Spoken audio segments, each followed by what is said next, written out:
بسم اللہ الرحمن الرحیم۔ ہم اپنی کتاب جنات کی حقیقت کو قسط وار پڑھنے کا سلسلہ شروع کر رہے ہیں۔ آج پہلی قسط ملاحظہ فرمائیں۔ میری کتاب جنات کی حقیقت کا تعارف اور وضاحت انتہائی حساس اور متنازعہ موضوع پر لکھی گئی۔ میری کتاب جنات کی حقیقت سال 2016 میں شائع ہو کر منظر عام پر آئی تھی، اور اس کے ساتھ ہی اس کتاب کو ہدف تنقید بنانے کا سلسلہ بھی شروع ہو گیا تھا، جو کہ ابھی تک جاری ہے۔ اور افسوس تو اس بات پر ہے کہ اکثر لوگوں نے کتاب کو پڑھے بغیر ہی تنقید کرنی شروع کر دی تھی۔ دراصل اس کی وجہ اسلاف کی اندھی تقلید کرنا ہے۔ زمانہ قدیم میں چند بزرگوں نے عربی لفظ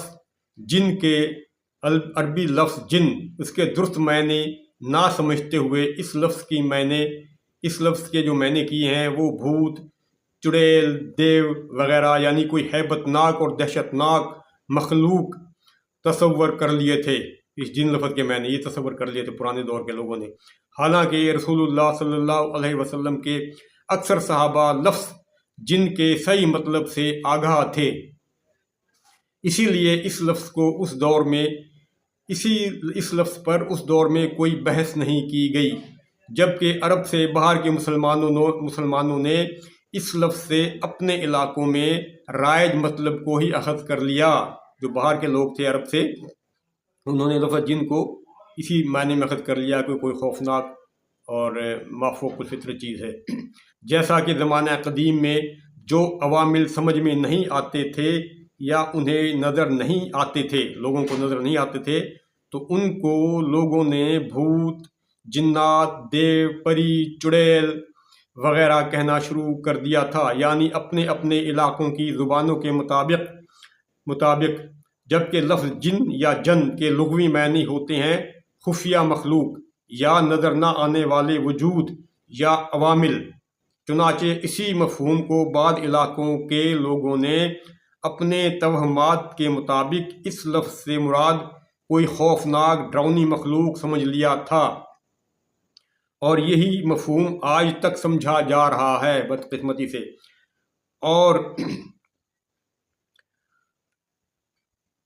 اور پھر لفظ جن کی جمع جنات بنا لیا گیا۔ جب لفظ جن بنا، انہوں نے سمجھ لیا تو اس لفظ کی جمع جو انہوں نے جنات بنا لیا لوگوں نے خود ہی، حالانکہ عربی میں لفظ جن یا جن کی جمع جو ہے وہ ہے جان بیان کیا گیا ہے، اور جان کے اور بھی کئی معنی بیان کیے گئے ہیں۔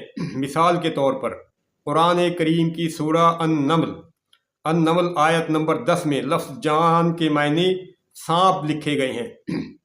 لفظ جان جہاں استعمال ہوا ہے اس میں، اس کے معنی لکھے گئے ہیں سانپ، جبکہ سورہ الرحمن آیت نمبر 15 میں اسی لفظ جان کے معنی جنات کے کیے گئے ہیں۔ حالانکہ عربی میں جنات کوئی لفظ ہی نہیں ہوتا، عربی میں جنات کوئی لفظ ہوتا ہی نہیں ہے، یہ اردو ہندی میں جن کے جمع کے طور پر گھڑ لیا گیا ہے۔ جان لفظ کا ایک اور مطلب عربی لغت میں بیان کیا گیا ہے۔ جان لفظ جو ہے، جو جمع ہے جن کی، اس کا ایک اور مطلب عربی لغت میں بیان کیا گیا ہے، وہ ہے جنوں کا باپ یا جنوں کا ماخذ یا جڑ، جہاں سے جن پیدا ہوتے ہیں، ان کو کہا جاتا ہے جان۔ حیرت تو اس بات پر ہے کہ عربی کے لفظ جن کا اصل مفہوم اور معنی کوئی بھی نہیں بتاتا، اصل مفہوم کوئی نہیں بتاتا، روایتی مفہوم بتاتے ہیں۔ حالانکہ سب علماء اس معنی کو جانتے ہیں، وہ تو فقط تقلید میں اندھے ہو کر جن لفظ کے قدیم روایتی مفہوم ہی بیان کیے جا رہے ہیں، مگر ہم نے غیر تقلیدی طور پر ذرا سی ہمت کر کے اپنی کتاب جنات کی حقیقت میں لفظ جن یا جن کے لغوی اور حقیقی معنی ہی لے کر قرآن کریم میں استعمال کیے گئے اس لفظ کی حقیقت کو سمجھنے کی کوشش کی ہے، اصل معنی لے کر سمجھنے کی کوشش کی ہے۔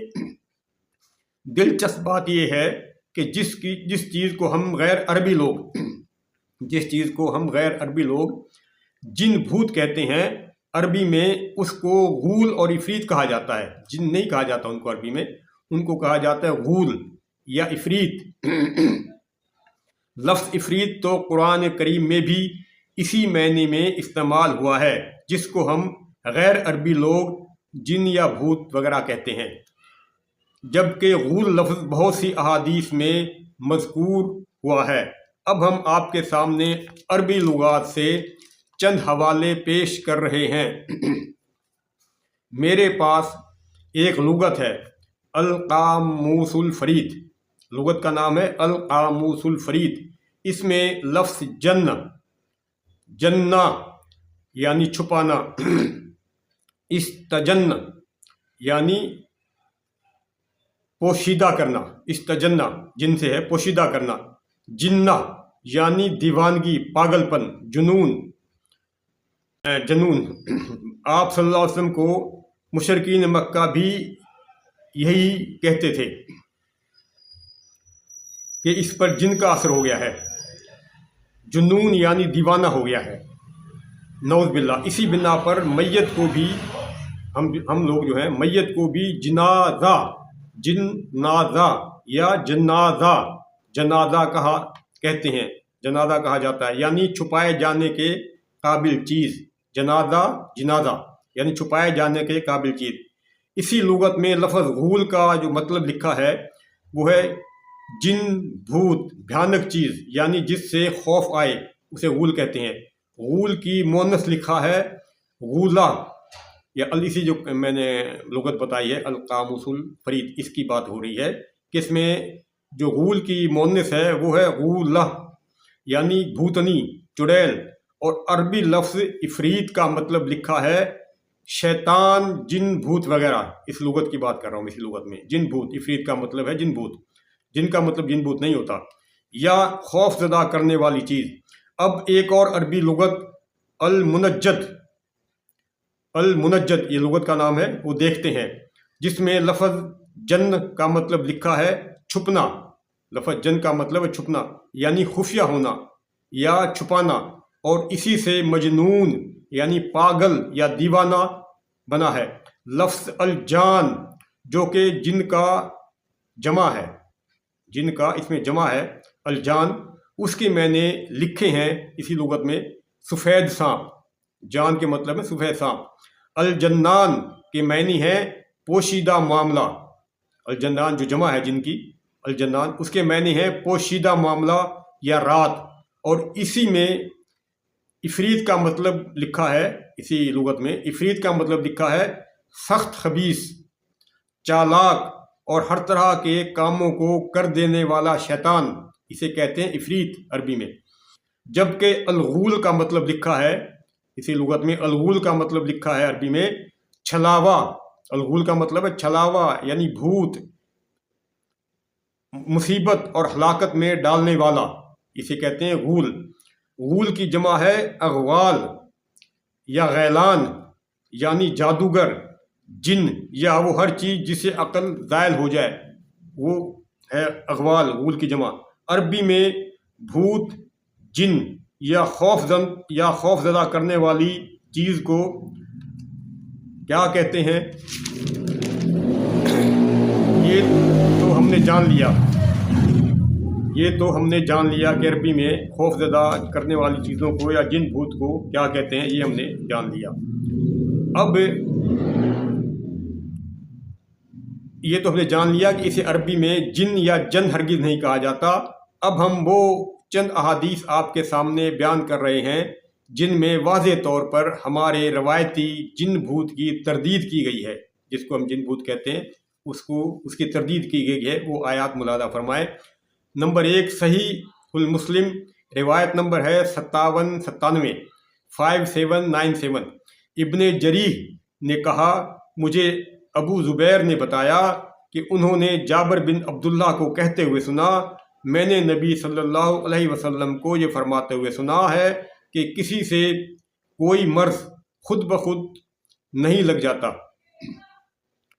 نہ ماہ سفر کی نحوست ہے اور نہ چھلاوا یعنی بھوت کوئی چیز ہے، یعنی بھوت کوئی چیز نہیں ہوتی۔ اس کے بعد حدیث نمبر 2 حدیث مسند احمد، روایت نمبر ہے 7757 سیدنا جابر بن عبداللہ بیان کرتے ہیں کہ نبی کریم صلی اللہ علیہ وسلم نے فرمایا کوئی بیماری متعدی نہیں ہے، نہ کوئی سفر یعنی نحوست ہے، اور نہ غول ہے۔ ابو زبیر نے کہا کہ غول سے مراد وہ چیز ہے جس کو لوگ چڑیل یا جن کہتے ہیں، یعنی لوگ جس کو چڑیل اور جن کہتے ہیں اسے غول کہتے ہیں، کہا جاتا ہے۔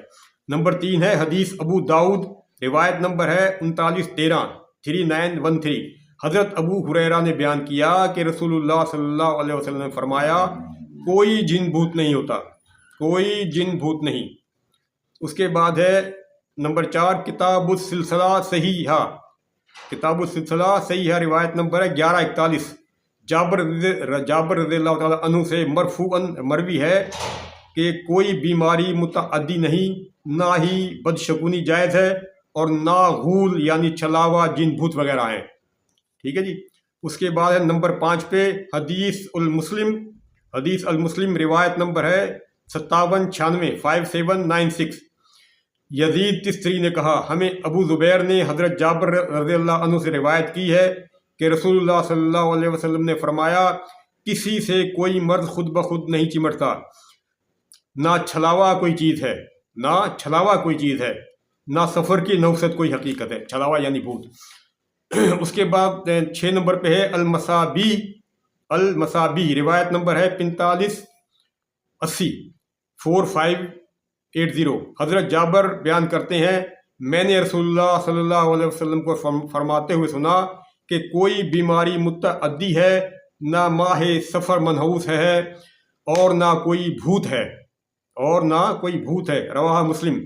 آخر میں مجھے افسوس یہ ہے کہ یہ مذکورہ مواد مجھے کتاب چھپنے کے بعد میسر ہوا، میری کتاب جنات کی حقیقت چھپی، اس کے بعد مجھے یہ جو مذکورہ مواد جو میں نے آپ کے سامنے پیش کیا یہ بعد میں مجھے ملا، اس لیے کتاب میں یہ شائع نہیں ہوا تھا، اسی لیے اب تعارف کے طور پر ویڈیو میں آپ کے سامنے پیش کر دیا ہے۔ امید ہے کہ آپ میری ان گزارشات پر غور فرمائیں گے اور جن یا جنات جیسے تباہ کن جعلی خیال اور وہم سے بچنے کی کوشش کریں گے۔